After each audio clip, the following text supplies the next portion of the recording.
Hello my 420 family. In the news today, March 31, 2021. A New York marijuana bill heads to the governor's desk. Back-to-back votes in the Assembly and Senate on Tuesday have legalized marijuana in New York. The bill is headed for Governor Andrew Cuomo's desk.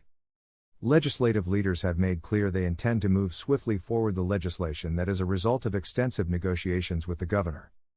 Even though the latest version of the bill was just released on Saturday, it moved through 4 committees and was passed by both chambers only hours later. The Assembly passed the measure 100-49, and the Senate voted 40-23 to pass it. Cuomo called it a significant step forward for the Empire State and said he was eagerly anticipating signing it into law. Today is an historic day for New Yorkers, Senate Finance Committee Chairwoman Liz Krueger, D., sponsor of the legislation in her chamber, said on the floor.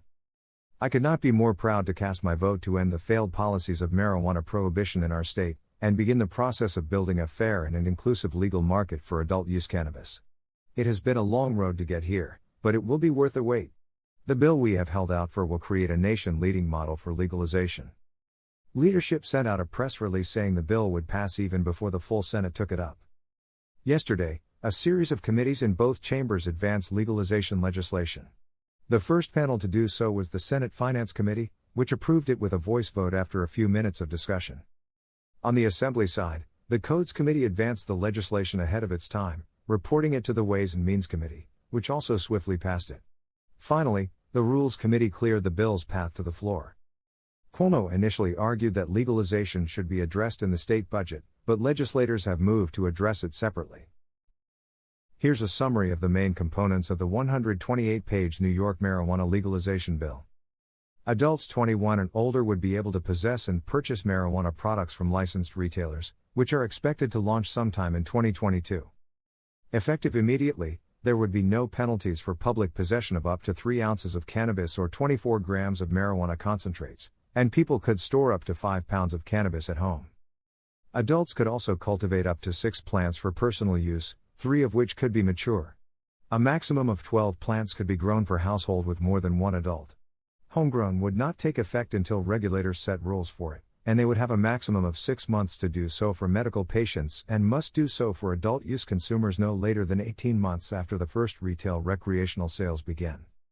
People with convictions for marijuana-related activity made legal under the legislation would have their records automatically expunged. Protections against discrimination in housing, educational access and parental rights would be instituted for people who consume cannabis or work in the marijuana industry.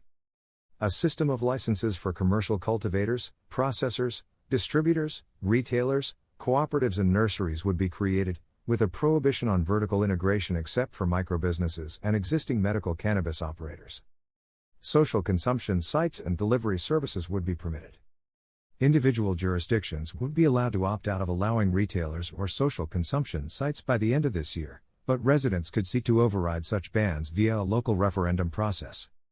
A new Office of Cannabis Management, an independent agency operating as part of the New York State Liquor Authority, would be responsible for regulating the recreational cannabis market as well as the existing medical marijuana and hemp programs and would be overseen by a 5-member Cannabis Control Board. 3 members would be appointed by the governor, and the Senate and Assembly would appoint 1 member each.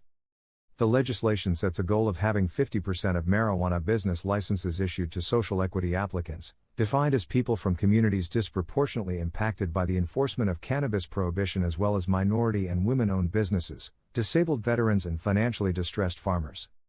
Cannabis products would be subject to a state tax of 9%, plus an additional 4% local tax that would be split between counties and cities/towns/villages, with 75% of the local earnings going to the municipalities and 25% to the counties. Marijuana distributors would also face a THC tax based on type of product, as follows: 0.5 cents per milligram for flower, 0.8 cents per milligram for concentrated cannabis and 3 cents per milligram for edibles. Tax revenue from marijuana sales would cover the costs of administering the program. After that, 40% of the remaining dollars would go to a community reinvestment fund, 40% would support the state's public schools and 20% would fund drug treatment facilities and public education programs. Police could not use the odor of cannabis to justify searches. The State Department of Health would oversee a study of technologies for detecting cannabis-impaired driving, after which it could approve and certify the use of such a test. Additional funds for drug recognition experts also would be made available.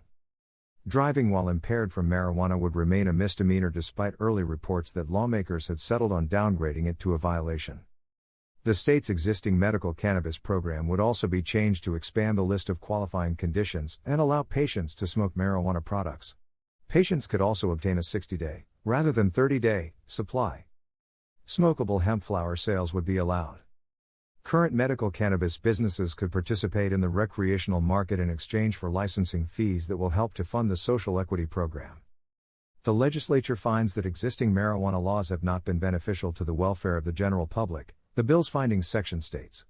Existing laws have been ineffective in reducing or curbing marijuana use and have instead resulted in devastating collateral consequences, including mass incarceration and other complex generational trauma that inhibit an otherwise law-abiding citizen's ability to access housing, employment opportunities, and other vital services.